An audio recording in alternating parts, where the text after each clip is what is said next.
هذا القرآن يهدي للتي هي أقوم ويبشر المؤمنين الذين يعملون الصالحات أن لهم أجرا كبيرا. اعوذ باللہ من الشیطان الرجیم، بسم اللہ الرحمن الرحیم۔ سورہ مریم میں آیت 64 کا آج ہم مطالعہ کر رہے ہیں اور انشاءاللہ 82 آیت تک ہم پڑھیں گے۔ وَمَا نَتَنَزَّلُ إِلَّا بِأَمْرِ رَبِّكَ، اور ہم نہیں اترتے مگر تمہارے پروردگار کے حکم سے۔ یہ ایک جملہ معترضہ آ گیا ہے، بات ہم نے پیچھے سے دیکھا، اللہ تعالیٰ بتا رہے ہیں کہ بھئی یہ پیغمبر تھے جن پر ہم نے اپنا فضل کیا، اور یہ دوسرے لوگ ہیں جن پر ہم نے اپنی عنایت کی، تو ان کا معاملہ کیا تھا کہ وہ تو اللہ کی طرف سے کوئی پیغام آتا، خدا کی آیتیں آتی تو وہ سجدے میں گر جانے والے تھے، اور وہ ان کے دل جو ہیں وہ نرم ہوتے تھے اور خدا کے معاملے میں، اور دل سخت نہیں ہوتے تھے، اور وہ روتے ہوئے اس طرح کے سارے معاملات وہ آیتوں جو سجدہ ریز ہوتے تھے، اور نماز کا اہتمام کرتے تھے، اور اللہ کے بندوں پر خرچ کرنا، زکوٰۃ ادا کرنا، یہ اہتمام کرتے تھے۔ جبکہ جو بعد میں آنے والے لوگ ہیں انہوں نے یہ چیزیں ضائع کر دیں، خدا کے ساتھ وہ تعلق نہیں رہا، خدا کی آیتیں آ رہی ہیں لیکن آگے سے یہ تکبر کر رہے ہیں۔ یہ پیغمبر اسی دعوت کو ان کے سامنے لا رہے ہیں جس دعوت کی امین بنائے گئے تھے، لیکن اس کے معاملے میں ان کے دل سخت ہو چکے ہیں، اور نماز انہوں نے ضائع کر دی ہے، اور خدا کے بندوں کے ساتھ معاملہ یہ ہے کہ وہ خرچ کرنے کے لیے تیار نہیں ہے۔ درمیان میں یہ آ گیا جملہ معترضہ کہ حضرت جبریل علیہ السلام، یہ پیچھے ہم نے سورہ کہف میں دیکھا تھا کہ نبی علیہ السلام نے ایک موقع پر کہہ دیا کہ جو کہف والے ہیں ان کے بارے میں کل تمہیں بتا دوں گا۔ ان کو امید تھی نبی علیہ السلام کو کہ اللہ تعالیٰ کی طرف سے وحی آئے گی تو میں بتا دوں گا اس بنیاد پر، تو اللہ تعالیٰ نے بتا دیا کہ بھئی آپ یہ وعدہ نہ کیا کریں، کیونکہ یہ اللہ تعالیٰ کی طرف سے فیصلہ ہوتا ہے کہ کب حضرت جبریل نے آنا ہے، کب فرشتوں کو بھیجنا ہے وحی دے کر، کب اللہ تعالیٰ نے کمیونیکیشن کرنی ہے، تو فرشتوں کا اس میں خود کوئی اختیار نہیں ہے۔ ایسے ہی قرآن مجید کے دوسرے مقامات سے پتہ چلتا ہے کہ نبی علیہ السلام کو یہ ہوتا تھا کہ مجھ پر وحی زیادہ سے زیادہ آئے، کیونکہ قرآن مجید ایک ہی وقت میں نازل نہیں ہوا، 23 سال کا عرصہ ہے، کبھی چند آیات آ جاتی، کبھی چھوٹی صورتیں آ جاتی، کبھی کوئی بڑی سورہ آ جاتی، تو آپ ادھر سے قریش اور مخالفین مطالبہ کر رہے ہیں کہ بھی قرآن آ جائے جو آنا ہے ایک ہی دفعہ، تو یہ بھی تھا آپ کے ذہن میں کہ بھئی وہ قرآن مجید نازل ہونا مجھ پر نازل ہو، پھر یہ ہے کہ اس کو حفاظت کا مسئلہ بھی ذہن میں ہوتا تھا، اس لیے آپ چاہتے تھے قرآن پورا آ جائے، نازل ہو جائے، اور پھر یہ ادھر سے کوئی سوال ہوتا، کوئی اشکال ہوتا، کوئی تنقید ہوتی، تو اس کا جواب بھی ظاہر اللہ تعالیٰ ہی دے رہے ہیں، تو وہ بھی قرآن مجید کی شکل میں آتا۔ تو یہ مختلف چیزیں تھیں جس کی وجہ سے نبی علیہ السلام کو جلدی ہوتی تھی قرآن مجید آئے، اور فرشتوں کا جو آنا ہے قرآن لے کر وہ سلسلہ منقطع نہ ہو۔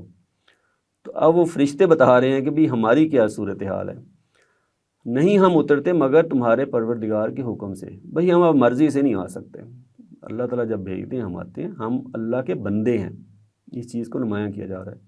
لہو ما بین ایدینا و ما خلفنا، بھی اسی کے اختیار میں ہے جو ہمارے آگے ہے جو ہمارے پیچھے ہے، وما بین ذالک، جو اس کے درمیان میں ہے، کہ ہمارا کوئی اختیار نہیں ہے، اللہ تعالیٰ حکم دیتے ہیں تو ہم تو چونکہ بندے ہیں تو ہم حکم پر عمل کرتے ہیں، تو پھر ہم آتے ہیں آپ کے پاس۔ وما کان ربک نسیا، تمہارا پروردگار بھولنے والا نہیں ہے، یعنی کہ شاید نبی علیہ السلام کے ذہن میں گزرا ہو کہ بھی یہ وحی کا سلسلہ کیوں رک گیا ہے، یہ چیز یہ میرے ذہن میں تھا کہ یہ معاملہ واضح ہو، اصحاب کہف کا یہ جواب دے دیا جائے، تو اس اصحاب کہف کے معاملے میں تو اس طرح کی چیزیں ہوں گی کچھ ذہن میں، تو اللہ تعالیٰ بھولنے والے نہیں ہیں۔ فرشتوں نے کہہ دیا کہ آپ کے پروردگار بھولنے والے نہیں ہیں۔ رب السماوات والارض، وہ آسمان و زمین کے مالک ہیں، وما بینہما، اور جو کچھ ان کے درمیان ہے، ہر چیز اسی کی ملکیت میں ہے۔ فاعبدہ، اسی کی آپ بندگی کریں، واستبر لعبادتہ، اور اسی کی بندگی پر آپ جمے رہیں۔ یہ فرشتوں کی طرف سے نبی علیہ السلام کو یہ توجہ دلائی گئی ہے کہ بھئی آپ نے یہ سوچ کر کہ جی وحی کا سلسلہ رک کیوں گیا ہے، فرشتے کیوں نہیں آ رہے، کیا میرا رب مجھے بھول گیا ہے، نظر انداز کر دیا ہے، تو اس طرح کی چیزیں ان میں نہیں پڑھنا آپ، بلکہ اللہ کی بندگی پر قائم رہیں ہر حال میں، اور اسی بندگی پر آپ نے جمے رہنا ہے۔ حل تعلم لہ سمیہ، کیا تمہارے علم میں ہے اس کا کوئی ہم صفت، کہ اللہ تعالیٰ کی جو صفات ہیں اس کے مقابلے میں کوئی ایسی شخصیت ہستی ہے، کوئی ویسی صفات اس کی بھی ہوں؟ یہ جو شرک میں الوہیت میں شمار کرتے ہیں دوسری ہستیوں کو، وہ ظاہر اسی وجہ سے کرتے ہیں، وہ سمجھتے ہیں کہ یہ فلاں فلاں صفات ان ہستیوں میں بھی ہیں۔ تو یہاں اسی بات کو نمایاں کر دیا، شرک کی ہر طرح سے نفی کر دی گئی کہ اللہ تعالیٰ جو ہے بے مثال ہیں، ان کے برابر کا، ٹکر کا اور ہم صفت کوئی بھی نہیں ہے، اس لیے اسی کی بندگی کریں اور اسی کی بندگی پر قائم رہیں۔ ہم بھی اسی کی بندگی کرنے والے ہیں، ہمیں جب وہ اللہ تعالیٰ بھیجتے ہیں تو ہم آتے ہیں۔ وَيَقُولُ الْإِنسَانُ، انسان کہتا ہے اَإِذَا مَا مِتُّ لَسَوْفَ أُخْرَجُ حَيًّا۔ یہ ظاہرہ سامنے جو ہیں مشرکین عرب، ان میں سے بعض لوگ وہ کہتے تھے ایک تو یہ آخرت آنی نہیں ہے، دوبارہ جب مٹی ہو جائیں گے دوبارہ اٹھا کھڑے کیے جائیں گے، پہلا معاملہ یہ ہونے نہیں جا رہا، دوسرا اگر ہوا بھی تو یہاں ہمیں جو نعمتیں حاصل ہیں، مال ہے، اولاد ہے اور یہاں کی حکمرانی حاصل ہے، تو یہ اس کا مطلب ہے کہ اللہ تعالیٰ ہم سے راضی ہے، تو ہمیں یہ چیزیں حاصل ہیں نا، تو اللہ تعالیٰ ہم وہاں بھی ہم سے راضی ہوگا اور یہ چیزیں وہاں بھی ملیں گی۔ تو یہ اسی کا بیان ہے کہ یہ انسان کہتا ہے کہ جب میں مر جاؤں گا تو انقریب نکالا جاؤں گا زندہ کر کے۔ اب لا یذکر الانسان، کیا نہیں یاد آتا انسان کو، انا خلقناہ من قبل، کہ اس کو ہم پہلے پیدا کر چکے ہیں، ولم یک شیئا، جب کہ وہ کچھ بھی نہیں تھا۔ یعنی اس کو حیرت اس پر ہو رہی ہے کہ جب میں مٹی بن جاؤں گا تو دوبارہ کیسے زندہ ہو جاؤں گا۔ تو بتایا جا رہا ہے کہ اپنی پہلی جو پیدائش ہے اس پر ذرا غور کیجیے۔ فوربک کا، قسم ہے تیرے پروردگار کی، لنحشرنہم، ہم ضرور ان کو اکٹھا کریں گے، والشیاطین، اور ان کے شیطانوں کو بھی، ثم لنحضرنہم، پھر ہم ان سب کو حاضر کریں گے، حول جسیہ، گرد کے گھٹنوں کے بل بیٹھے ہوں گے، کہ ہم سب لوگوں کو اکٹھا کریں گے، ان کو بھی اور ان کے شیطانوں کو بھی، جو ان کو یہ پٹیاں پڑھا رہے ہیں اور جن کو یہ پوچھ رہے ہیں، وہ بھی سب اکٹھے کیے جائیں گے اور یہ گھٹنوں کے بل بیٹھے ہوں گے۔ گھٹنوں کے بل بیٹھے ہونے کا مطلب یہ ہے کہ مجرم کی شکل میں، مجرم کی صورت میں یہ پیش کیے جائیں گے، کیونکہ مجرموں کو ایسے بٹھایا جاتا ہے جن کے بارے میں فیصلہ ہونا ہو، ابھی الزام ہو جن پر اور جرم ثابت ہونا ہو۔ ثم لننزعن من كل شیعۃ، پھر ہم ہر گروہ میں سے چھانٹ کر الگ کر دیں گے، کن کو، ایہم اشد علی الرحمن عتیہ، کہ ان میں سب سے زیادہ مقابلے میں، رحمان کے مقابلے میں سب سے بڑا سرکش کون تھا، بڑے بڑے سرکشوں کو اللہ تعالیٰ الگ کر دیں گے، باغیوں کو۔ ثم لنحن اعلم بالذین هم اولی بها صلیہ، پھر ہم ہی ہوں گے سب سے زیادہ جاننے والے ان لوگوں کو جو سب سے زیادہ مستحق ہوں گے کہ اس میں جا پڑیں، یعنی دوزخ میں جانے والے جو دوزخ کے حقدار ہوں گے وہ کون سے لوگ ہوں گے، اللہ تعالیٰ کہہ رہے ہیں کہ ہمارے علم میں ہوگا، ہمیں پتہ ہوگا۔ بتانا یہ مقصود ہے کہ یہاں یہ جو لوگ باغی بنے ہوئے ہیں، سرکشی دکھا رہے ہیں اور جو سرکشی میں آگے بڑھے ہوئے ہیں، یہ سب ہمارے علم میں ہے، اور کس کے کیا کرتوت ہیں سب پر اللہ کی نظر ہے، اور وہاں کون دوزخ میں جانے والا ہوگا وہ اللہ کے سب علم میں ہوگا۔ وَإِن مِّنكُمْ إِلَّا وَارِدُهَا، تم میں سے کوئی ایسا نہیں مگر اس میں داخل ہو کر رہے گا۔ یہ جو مجرم ہیں، جو باغی ہیں، سرکش ہیں، یہ ان میں سے کوئی نہیں بچے گا۔ کان علی ربک حتما مقضیہ، یہ تمہارے رب پر لازم ہے ایک طے شدہ بات، یہ ہو کر رہنا ہے۔ ثم ننجی الذین اتقوا، پھر ہم نجات دیں گے ان کو جو اللہ سے ڈرتے رہے، ونذر الظالمین فیہا جثیا، اور ظالموں کو چھوڑ دیں گے اس میں گھٹنوں کے بل بیٹھے ہوئے۔ یہ دوبارہ ذکر ہوا گھٹنوں کے بل بیٹھے ہوئے، پہلے تو الزام جو ہے اس کو ثابت ہونا ہے، وہ ثابت ہو جائے گا مجرم، اور جنت دوزخ کا فیصلہ ہو جائے گا، تو اہل جنت کو تو اللہ تعالیٰ جنت میں بھیج دیں گے، اور دوزخ والوں کو گھٹنوں کے بل بیٹھے چھوڑ دیں گے۔ مراد یہ ہے کہ نظر انداز کر دیں گے، ان کو دوزخ کے جو نگران ہوں گے ان کے سپرد کر دیا جائے گا، وہ ان کے ساتھ جو مرضی معاملہ کریں، وہ اللہ تعالیٰ نظر کرم، نظر عنایت نہیں فرمائیں گے۔ وَإِذَا تُتْلَىٰ عَلَيْهِمْ آيَاتُنَا بَيِّنَاتٍ، جب انہیں سنائی جاتی ہیں ہماری کھلی کھلی آیتیں، قال الذین کفروا للذین آمنوا، یہ جو کفر کرنے والے ہیں، انکار کرنے والے، وہ اہل ایمان سے کہتے ہیں ای الفریقین خیر مقاما واحسن ندیا، کہ بھئی اچھا تم ہمیں یہ ڈرا رہے ہو اور کہہ رہے ہو کہ تم غلط کر رہے ہو، تم شرک کر رہے ہو، یہ غلط ہے اور آخرت میں اس کا اچھا انجام نہیں ہے، تو اب ذرا دیکھو اس دنیا میں کیا حوال ہے، اس دنیا میں کیا صورت ہے کہ دونوں گروہوں میں سے مرتبے کے لحاظ سے کون بہتر ہے اور کون بہتر ہے مجلس کے لحاظ سے، یعنی کس کے ساتھی عوان و انصار جو ساتھ دینے والے ہیں وہ زیادہ ہیں، اور کس کا مرتبہ زیادہ ہے؟ ظاہر مشرکین عرب جو کفار ہیں، ابو جہل، ابو لہب، ان کی بڑی مجلسیں ہیں اور مرتبہ بھی ان کو حاصل ہے، وہ کہتے تھے کہ بھی ہمیں حاصل ہے یہ ساری چیزیں، اور تم کہتے ہو کہ جی ہم اللہ ہمیں جو سزا دے گا۔ وَكَمْ أَهْلَكْنَا قَبْلَهُم مِّن قَرْنٍ، تو اللہ فرماتے ہیں کتنی ہم نے اس سے پہلے قومیں جو ہلاک کر چھوڑی ہیں، ہم کتنی ہلاک کر چھوڑی ان سے پہلے قومیں، ہم احسن اساسا وریا، اور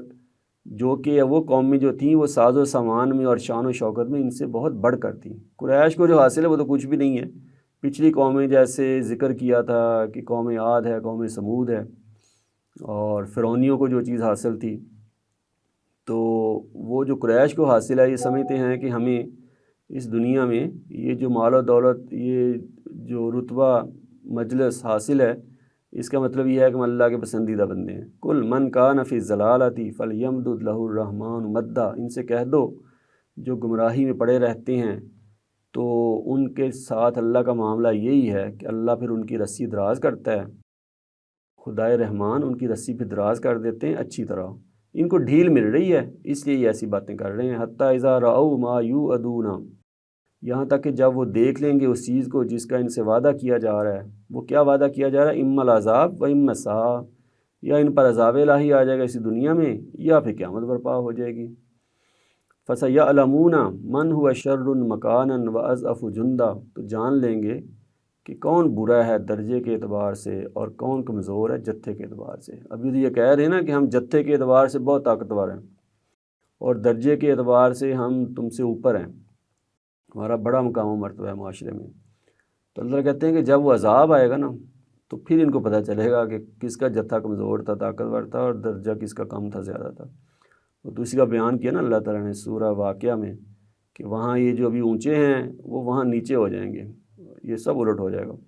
وَيَزِيدُ اللَّهُ الَّذِينَ اهْتَدَوْا هُدًى، اس کے برخلاف اللہ بڑھاتا ہے انہیں جو ہدایت کی راہ اختیار کرتے ہیں ہدایت میں۔ یہ سورہ کہف میں بھی بیان ہوا تھا کہ جو ہدایت کے راستے پر چلتے ہیں اللہ تعالیٰ ہدایت کے راستے میں، ہدایت میں پھر اضافہ کرتے ہیں۔ والباقیات الصالحات، اور اچھے اعمال جو باقی رہنے والے ہوتے ہیں، خیر عند ربک، وہی بہتر ہیں اللہ کے نزدیک۔ کس معاملے میں؟ ثواباً، اجر کے لحاظ سے، وخیر مردہ، اور بہتر ہیں انجام کے لحاظ سے۔ وہ یہ کہہ رہے ہیں کہ دنیا میں جو ہمیں حاصل ہے اس سے فیصلہ کرو کہ کون فائدے میں ہے کون نقصان میں ہے۔ اللہ کہتے ہیں کہ نہیں، جو نیک اعمال ہیں وہ ہیں جو باقی رہنے والے ہیں، اور وہی ہیں جو بہتر ہیں اجر کے لحاظ سے اور انجام کے لحاظ سے۔ کیوں صالحات ہی باقیات ہیں؟ کیونکہ جو عمل کیا جائے گا آخرت کے لیے، کیونکہ آخرت کو بقا ہے، وہ اس کو دوام ہے، یہ دنیا عارضی ہے، تو اس دنیا کو سامنے رکھ کر جو ملا ہے ہمیں یا جو ہم کریں گے وہ عارضی ہے، وہ یہی ختم ہو جائے گا، اور آخرت کی نیت سے آخرت کو سامنے رکھ کر جو کیا جائے گا وہ ہے جو باقی رہنے والا ہے۔ افرأیت الذی کفر بآیاتنا، تم نے دیکھا نہیں، پھر کیا تم نے دیکھا ہے اس کو جس نے انکار کیا ہماری آیتوں کا؟ وقالا، اور اس کا دعویٰ کیا ہے، لأوتین مالا وولدا، کہ میں اگر آخرت آئی تو وہاں بھی میں نوازا جاؤں گا مال سے اور اولاد سے، وہاں بھی میرا جتھا جو ہے مضبوط ہوگا، مال بھی مجھے ملے گا۔ اطلع الغیب ام اتخذ عند الرحمن عہدا، کیا اس نے غیب میں جھانک کر دیکھ لیا ہے؟ اس کو غیب، وہ جو غیب کا ہی معاملہ نا، ابھی تو جنت دوزخ سارے معاملات، تو کیا اس نے غیب میں جھانک کر دیکھ لیا ہے، یا اس نے رحمان سے کوئی عہد لے لیا ہے کہ اللہ تعالیٰ نے وعدہ کیا ہے کہ ایسے ہی ہوگا؟ کلا، ہرگز نہیں، ایسا نہیں ہونے والا۔ سنکتب ما یقول، ہم لکھ رکھیں گے اسے جو وہ کہتا ہے، یہ جو دعویٰ کر رہا ہے آگے بڑھ کر، اللہ پر ایمان نہیں لا رہا، رسول کی بات نہیں مان رہا، قرآن اللہ کی آیتوں کو جھٹلا رہا ہے، دعویٰ یہ کر رہا ہے کہ اللہ تعالیٰ مجھے اور نوازیں گے۔ اللہ کہتے ہیں ہم اس کی بات کو لکھ رکھیں گے، وَنُمُدُّ لَهُ مِنَ الْعَذَابِ مَدًّا، اور ہم اس کے حق میں عذاب کو بڑھائیں گے خوب بڑھانا۔ یہ کہتا ہے کہ مجھے مال اور اولاد میں برکت ملے گی، اضافہ ملے گا، معاملہ اس کے برعکس ہونا ہے، اس کے عذاب میں اضافہ ہوگا۔ وَنَرِثُهُ مَا يَقُولُ، اور ہم اس کے وارث ہو جائیں گے جن کا وہ دعویٰ کرتا ہے، وَيَأْتِينَ فَرْدًا، اور یہ ہمارے سامنے اکیلا حاضر ہوگا، یعنی ابھی جو اس کو حاصل ہے نا یہ سب بھی ہمارے پاس آ جائے گا اور یہ اکیلا ہمارے سامنے آئے گا۔ وَاتَّخَذُوا مِن دُونِ اللَّهِ آلِهَةً، ان لوگوں نے اللہ کے سوا معبود بنا رکھے ہیں، لِيَكُونُوا لَهُمْ عِزًّا، تاکہ وہ ان کے پشت پناہ بنے، یہ جو شریک کیوں ٹھہرائے جاتے ہیں کہ یہ اللہ کے عذاب سے بچا لیں گے ہمیں، یہ ہماری مدد کریں گے، اس دنیا میں بھی ہمارے مددگار آئیں گے، اس دنیا کی نعمتیں جو ملتی ہیں ہمیں، وہ کوئی کسی مشکل سے بچا رہا ہے، کوئی کسی چیز کو ہم تک پہنچانے میں مددگار ہے، اور آخرت میں مددگار ہوں گے، تو اس لیے شرک کریں۔ کلا، ہرگز نہیں، یہ کوئی پشت پناہ نہیں بننے والے۔ سیکفرون بعبادتہم، یہ جن کو پشت پناہ بنا رہے ہیں، اپنا حمایتی بنا رہے ہیں، وہ وہاں انکار کر دیں گے ان کی عبادت کا۔ وَيَكُونُونَ عَلَيْهِمْ ضِدًّا، اور یہ ان کے مخالف بن جائیں گے۔ یہاں ان کو پکار رہے ہیں، پوج رہے ہیں، وہاں وہ جو جن کو پوجا جا رہا ہے وہ کہہ دیں گے کہ نہیں بھی ہم تو ان کے معبود تھے ہی نہیں، یہ انہوں نے خود ہی ہمیں معبود بنا لیا، اور وہاں وہ ایک دوسرے کے مخالف بن جائیں گے۔ یہاں ساری چیزیں جو ہیں وہ ان کے گرد جو ہے نا وہ گھوم رہی ہیں، زندگی